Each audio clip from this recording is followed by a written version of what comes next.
Iya. Berjihadlah kalian Di jalan Allah. di jalan Allah dengan Sesungguh-sungguhnya. Sungguh-sungguhnya. Nggak ada main-main. Iya. Nah, sekali lagi Iya. kalau ada orang yang mengatakan saya mau berjihad lalu dia malas-malasan, Iya. menyuarakan kebenaran, Iya. meningkatkan ekonomi di masyarakat. Iya. Itu kan perjuangan yang Iya, jihad yang besar. alam ada sanawat. Iya.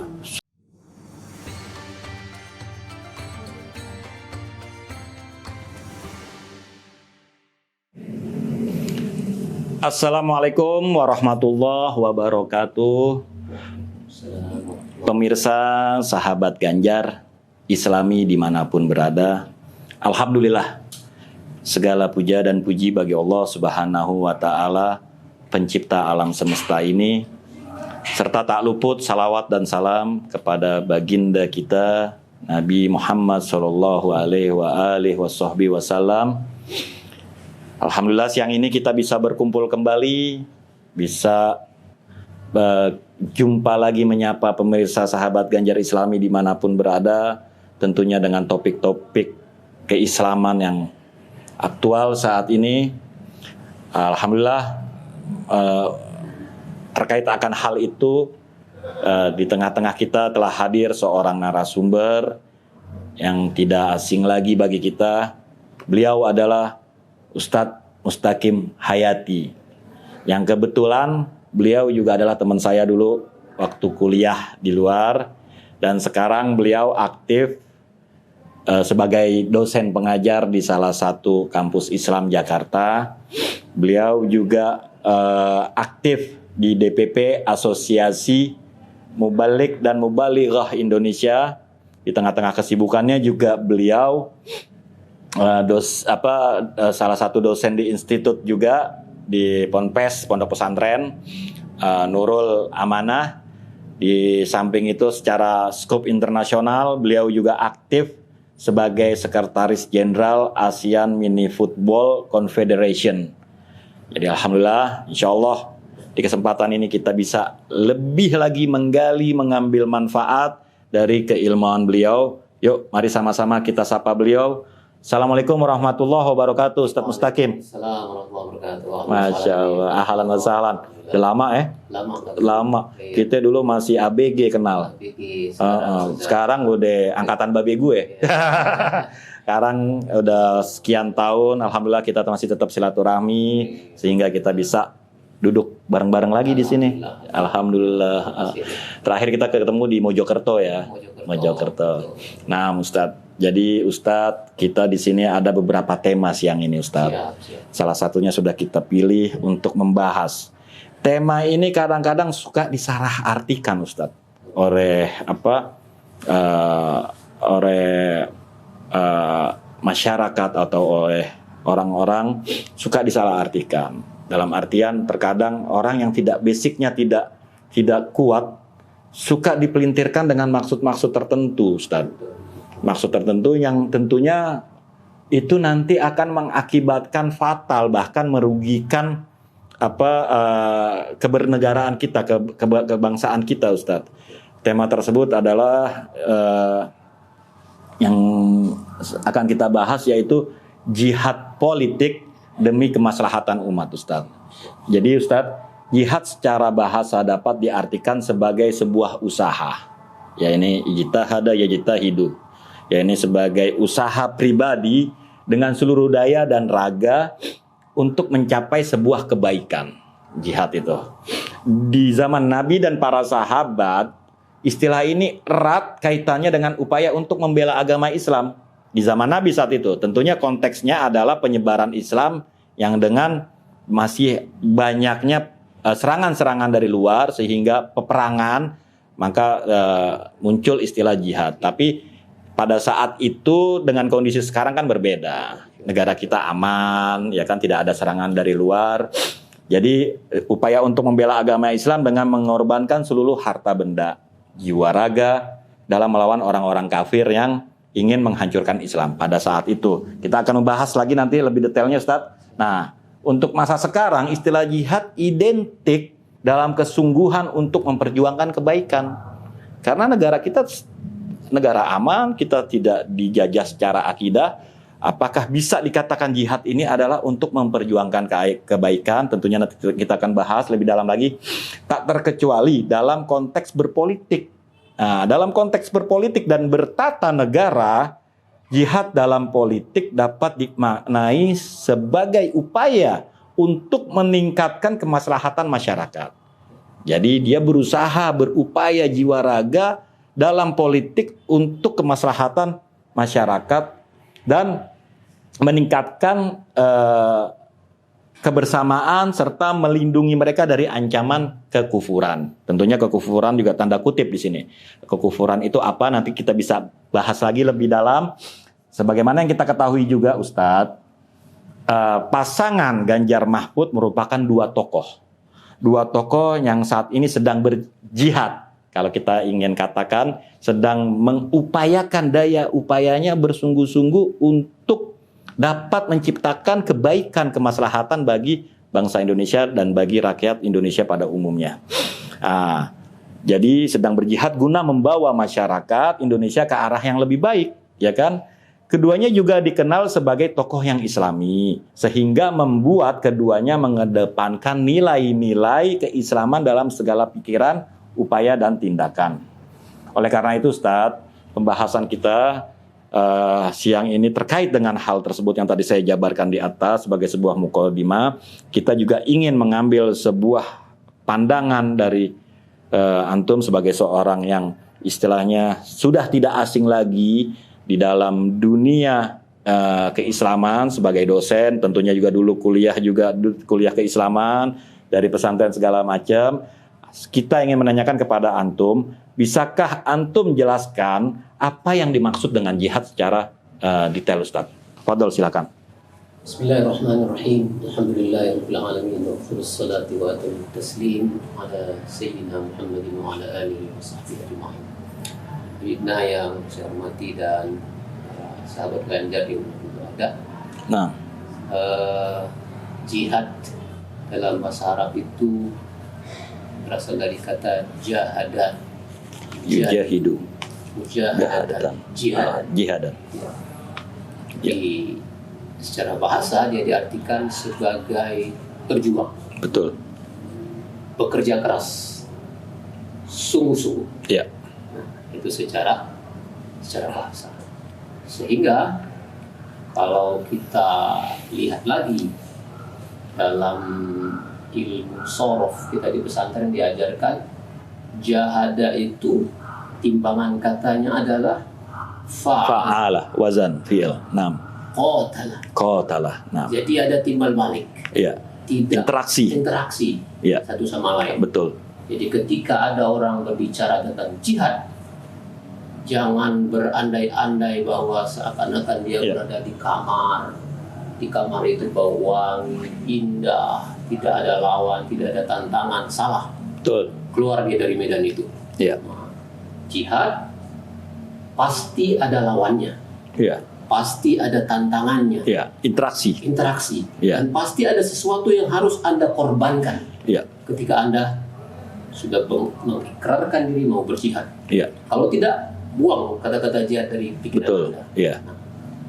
Nah, sehingga ulama yang kita kagumi di dunia Islam, salah satunya guru kita bersama Syekh Muhammad Sa'id Ramadan Al-Qurtubi Rahimahullah Ta'ala dalam buku Fikih Sirah mengatakan jihad itu badlul juhd. Badlul juhud. Naam. Mengerahkan Semua daya upaya kemampuan. Ya. Untuk li'i'la'i kalimatillah. Naam. Untuk menuju satu cita-cita yang ingin kita gapai. Betul. Yang ingin kita cita-citakan. Iya. Nah, sehingga dalam firman Allah kita tidak heran wajahidu fillahi haqqa jihadi. Naam. Iya. Berjihadlah kalian Di jalan Allah di jalan Allah dengan sesungguh-sungguhnya. Nggak ada main-main. Iya. Nah, sekali lagi Iya. kalau ada orang yang mengatakan saya mau berjihad lalu dia malas-malasan, Ya. Jadi memang harus benar-benar semua daya upaya. semua daya upaya harus dia korbankan. Iya. Entah itu pikirannya, Iya. entah Waktu. itu waktunya, Iya. entah itu Energi. tenaganya, Iya. energi, Ya. tenaga, harta, bahkan jiwa Ya. harus dia berikan. Ya. Saya pun ngomong dengan saya pun kalau ngomong berbicara tentang jihad, kalau saya malas-malasan, saya Ya. sedang tidak berjihad. Iya, Makanya saya ada hamasa sedikit. harus. Nah, iya. Harus Karena jihad itu benar didefinisikan. kondisikan. Iya. Nah, dari situ, adapun qital Hmm. itu nau Minal jihad. Nah, Ya. dalam konteks keindonesiaan tidak bisa dalam perspektif kita harus satu-satunya only one jihad itu qital atau perang lah. Nah, kita negara aman. Kita negara aman, alhamdulillah sudah ada sistem yang tersusun rapi, ya kan? Ya. Apa namanya, presiden, wakil Ya. presiden, Konstitusi. sudah ada kontrolnya. Ya. Berbeda dengan Zaman Nabi. zaman Nabi, Nah, apalagi sebelum hijrah, ya. itu kan Nabi berjihad juga. Ya itu dia Ustadz. Makanya tadi saya sempat menyinggung di atas konteks jihad ini secara relevansi waktu yang pertama, terus secara universalis, secara umumnya. Secara umumnya antum tadi sudah mengatakan ada kolerasi dengan qatalah. Qatalah ini membunuh. Pada saat itu di zaman Nabi wajar. Dalam artian emang konteksnya relevansi masanya pada saat itu ya seperti itu. Karena apa? Nabi juga kan pada saat itu diperangi. Nabi tidak memerangi, tapi bentuk daripada aksi Nabi adalah akhirnya yujahidu, yang konteksnya yuqatilu pada saat itu karena diperangi. Iya. Nah, sekarang kembali ke pertanyaan Ustadz, bagaimana jihad dilakukan di zaman Nabi dan para sahabat ikut berjihad di zaman Nabi Ustadz? Baik. Karena kita membahas zaman Nabi barusan. Betul. Nah, jadi kita bagi dua, kita ada periode Mekah. Periode Mekah. Iya. Periode Mekah zaman itu Nabi dan para sahabatnya menghadapi mihan syada'id, penderitaan, Penderitaan. kanan, Iya. penjajahan, intimidasi, hisor. Hisor itu ada embargo. Embargo. Sampai pada waktu itu Nabi dan para sahabatnya makan daun. Ya. Kalau tidak berjihad, mati Nabi dan sahabat. Betul. Membahayakan dirinya. Dengan dirinya. Betul. Nah, sehingga pada saat itu ketika beliau-beliau berhadapan dengan tekanan dan segala macam bentuk intimidasi yang tidak didapati oleh kaum muslimin saat ini, Iya. nah saat itu masih Nabi belum berperang. Iya. Nah, ingatlah ya. Iya, betul. Jadi tidak serta-merta jihad itu Betul. dimaknai qital. Bahkan di beberapa waktu Nabi masih menunggu Jadi, sampai rukhsah atau izin perintah dari Allah berupa wahyu, ya kan? Nah, perjuangan atau jihad Nabi di kala itu, periode Mekah itu dakwah silmiyah, damai. damai. Lagi-lagi kata Syekh Muhammad Sa'id Al-Buti kita Rahimahullah. Ta'ala, dakwah silmiyah Hmm. yang dikerjakan oleh orang zaman sekarang adalah door to door, Iya. ya mengajak Iya. kepada Dari keluarga, orang dekat. Ya. dan para sahabat, dilakukan oleh sahabat beliau Abu Bakar Siddiq. Abu Bakar Sehingga As-Siddiq, minal awail, minal orang awail, yang masuk Islam as-sabiqunal awwalun. itu adalah Ya. sahabat-sahabat pebisnis. Ya, betul. Abu Bakar Siddiq dan Naam. para sahabat. Sahabat yang lain, ya. Nah, itu kita harus detail melihat Betul. persoalan ini, Iya. tidak serta merta. Ya. Artinya kita jangan sampai di benak kita ketika jihad itu anti Ya. atau jihad itu angkat senjata. Betul. Dan alhamdulillah Ibna, setelah dapat izin tadi, Iya. uzina lil ladzina, ayat-ayat itu ya, Iya.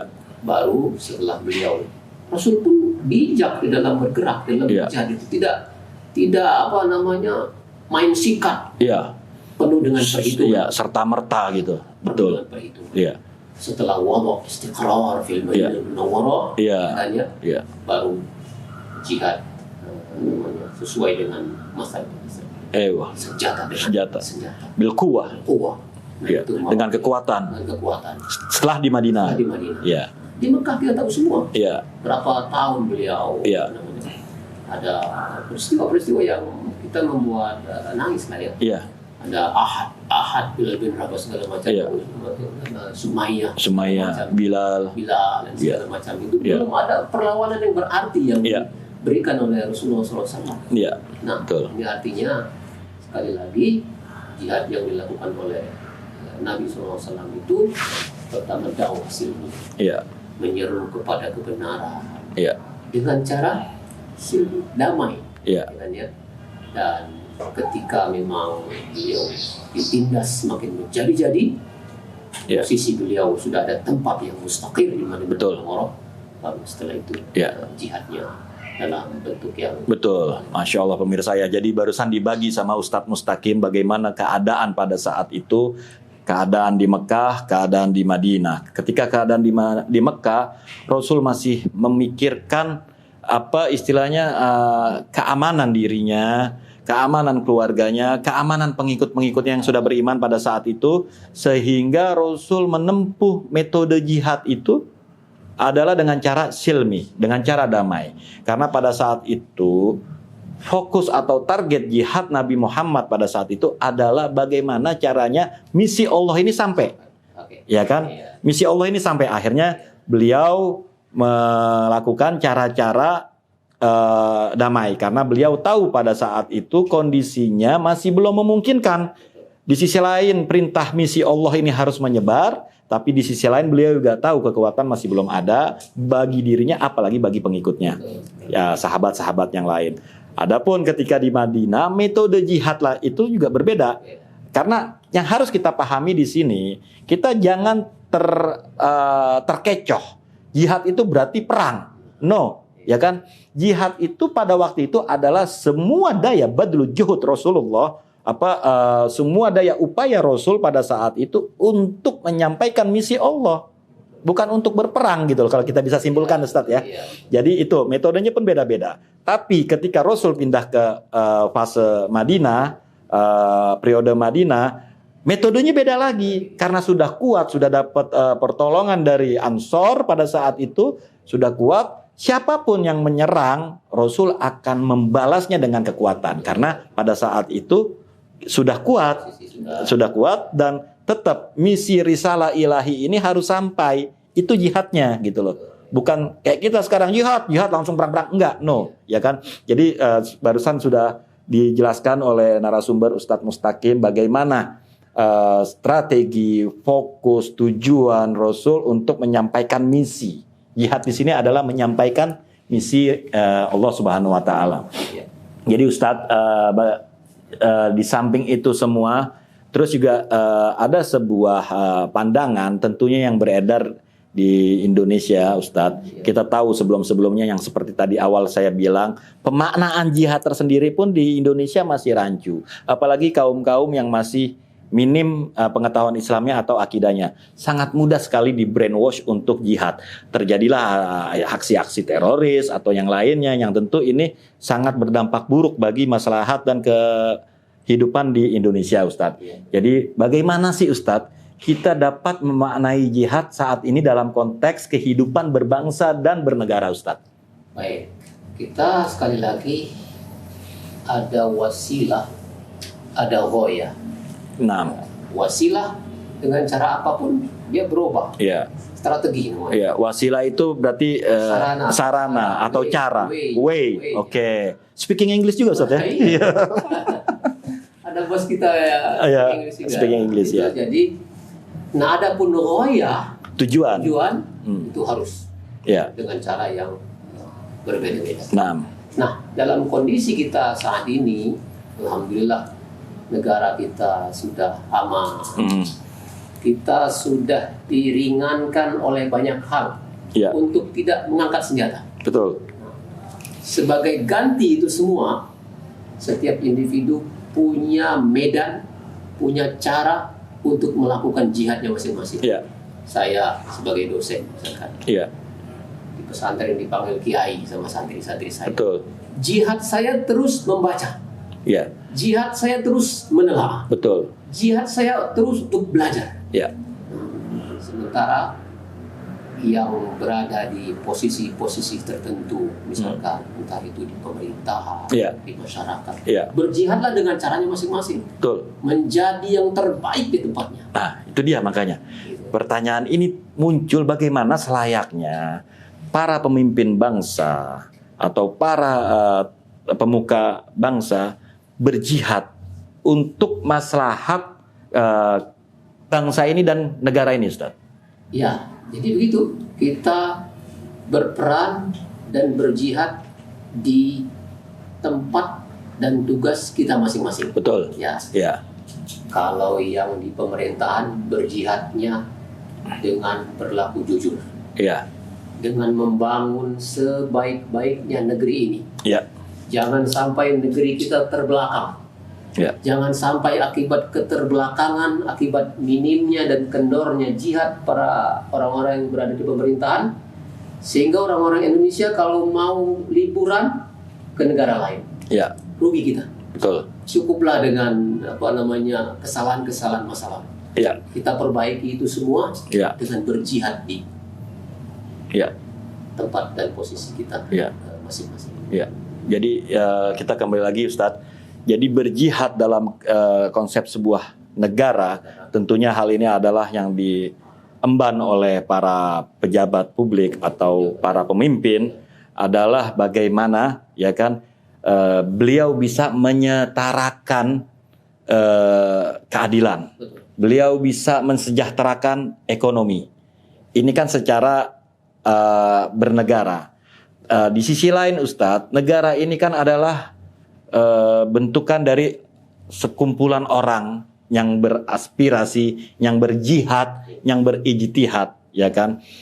Saya ingin menanyakan Ustadz, berarti untuk secara personal pribadi pun sebagai tokoh politik, sebagai tokoh pemimpin bangsa ataupun pejabat publik, mereka juga harus menyuarakan jihadnya, Ustadz. Iya, betul. Kita tadi di awal sudah mengatakan bahwa jihad itu ala wazan fa'ala, Iya, qatala. iya. Nah, Interaksi. Iya. Nggak searah nggak berarti. searah, nggak Iya. searah.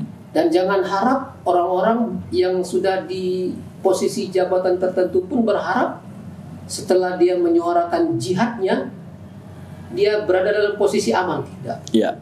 Kalau benar-benar dia berniat untuk berjihad untuk negeri ini, sudah pasti dia akan mendapatkan banyak musuh, Iya. banyak tantangan, Iya. banyak godaan, Iya. banyak tipuan. Iya. Nah, itu medan jihad yang tidak kalah pentingnya. Betul. Kalau ngangkat senjata, kita nembak atau ditembak selesai. Iya. Nah, tapi kalau perjuangan yang tadi menyuarakan kebenaran, Iya. meningkatkan ekonomi di masyarakat, Iya. itu kan perjuangan yang Iya, jihad yang besar. alam ada sanawat, Iya. Sampai mati. sampai mati. Mereka harus bisa berjihad demi bangsanya. Nah, Baik dari itu secara individunya, pribadi sebagai seorang pejabat, minimal dia tidak korupsi. nah, tepat Ya, sekali. minimal dia meskipun ada target maksimal gitu loh. Cuman kita tahu dari karakter masing-masing ini, dia terkenal tidak korupsi, ya kan? Dia terkenal seorang yang adil, ya kan? Contoh, ya kan? Kita bisa lihat ya, sepanjang kepemimpinan Pak Ganjar di Jawa Tengah, misalnya dengan sosoknya, dia di situ ada upaya-upaya jihad pribadinya. Dalam artian beliau sudah berjihad untuk warga Jawa Tengah. Begitu juga Pak Mahfud MD. Pak Mahfud MD kita tahu sebagai seorang kapasitasnya, dua-duanya beliau juga sama-sama orang yang agamis, sama-sama yang tumbuh besar dari keluarga pesantren.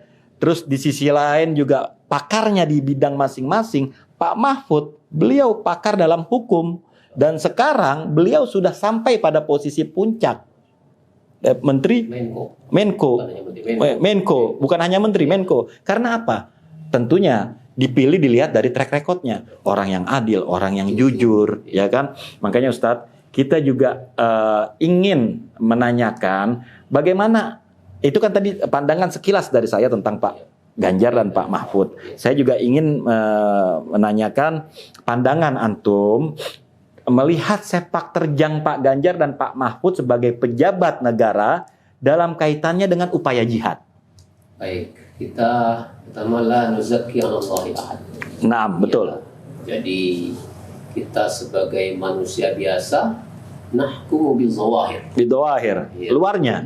Nggak ada yang sempurna manusia. Sempurna. Betul. Allah yatawalla sarair. Betul. Kaidah kita. Iya. Kita pesantren. Al-Islam yahkum ala dhahir. Iya. Sebagai seorang muslim kita husnuzon dan melihat istilahnya prestasi historinya Betul. secara dohir, secara yang kelihatan. Nah, upaya yang jihad yang dilakukan oleh Pak Ganjar selama beliau memimpin 2 periode di Jawa Tengah bisa disaksikan orang. Iya, Iya, betul. tanpa seorang Mustaqim menyampaikan Mendefinisikan. masyarakat sudah Iya, bagaimana jihad beliau melawan kemewahan. iya. Mohon maaf Habib ya, Hmm. kadang-kadang pejabat itu masyarakatnya miskin tapi dia Jomplang. Iya, nah sosok Pak Ganjar gitu, Merakyat. rakyat, Hmm. sederhana.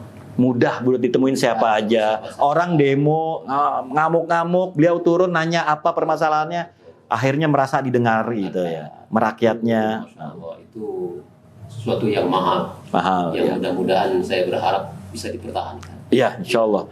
Begitu juga Pak Mahfud. Pak Mahfud jangan dikatakan lagi. Beliau Gimana menurut Anda? Santri? Santri. Iya. Saya pernah ada acara di rumah Gus Dur ya. Iya. Nah, salah seorang kiai teman saya, Pak Mahfud, ini Ustaz Mustaqim hafiz loh. Iya. Pak Mahfud bahasa tubuhnya langsung respect. Respect, iya. Itu nggak diatur loh, Iya. nggak disetting. Benar-benar Hati. menghormati ya. Dalam hati Iya. itu Islam wal Muslimin. Muslimin, Al-Quran, Iya. santri. Betul. Saya juga teringat kunjungan beberapa tahun lalu guru kita yang dari Syria Iya. waktu menyampaikan khutbah di mana di Istiqlal. Istiqlal. Iya. Dr. Taufik. Sama Dr. Taufik. Masya Allah. Gimana Pak Mahfud di sela-sela kesibukannya hari Jumat menemui seorang ulama. Masya Allah. Iya. Masya Allah. Jadi sudah tidak diragukan lagi. Adab beliau kepada ulama, kepada rakyat kecil pun sudah tidak diragukan lagi dari sisi keilmuan hukumnya. Waniyun dan ta'rif. Iya, Dan Pak Mahfud pendekar, pendekar ya. bersih, Bersih. jujur. Itu dia. Itu jihad yang apa namanya bilhal. Bilhal ya, dengan solusi. Tidak Iya. banyak ceramah, Enggak, iya, iya. tidak perlu berdakwah, tidak Iya. perlu orator sah. Mari kita Prakteknya langsung ya. langsung. Masya Saya Allah. kira tidak ada yang meragukan ke Pasangan pasangan Pak Ganjar dan Pak Mahfud sudah saling melengkapi. melengkapi. Masya Allah. Bukti kinerja beliau, Habib, ya. Iya, Saya orang awam mengamati BLBI itu bagaimana perkembangannya. iya, Harta yang ditarik sama iya. Di Uber, Uber. di Uber sama dia. Sama, iya, sekarang sudah berapa? Iya. Kita Sepanjang masa Iya. kepemimpinan beliau ya. masyarakat bisa menilai lah. Masya Kalau Allah. Saya kan hanya orang awam Iya. yang tahunya baca kitab aja. Tapi setidaknya kita juga punya Aware. aware, punya wai, Iya. sadar gitu, mengikuti perkembangan yang ada. Jangan sampai kita terjebak untuk salah orang gitu loh.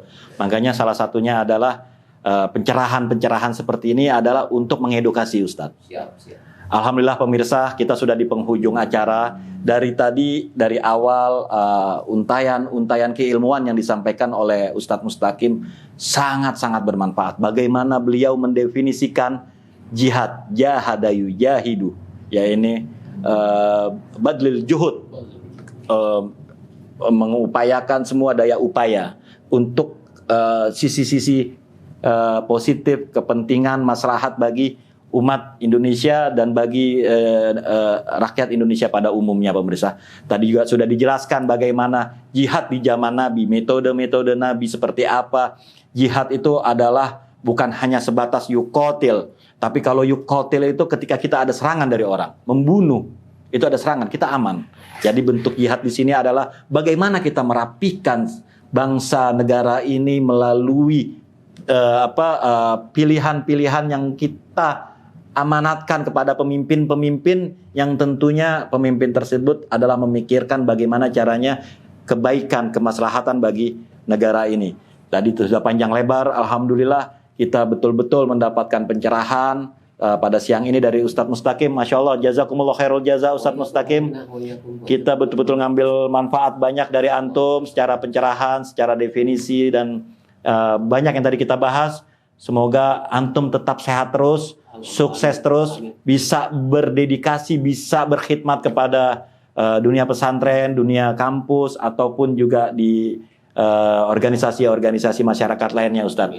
Terima kasih banyak, Ustadz. Insya Allah kita bisa terus bersilaturahmi, saling mendoakan, Ustadz. Kemudian semoga apa yang kita sembahkan ini bisa menjadi kebaikan bagi bangsa Indonesia ini, Ustadz. Akhirul kalam billahi taufiq wal hidayah. Assalamualaikum warahmatullahi wabarakatuh. Waalaikumsalam. Dan sekarang Ustadz, kita makan ketoprak. Saya gitu. Alah, ya,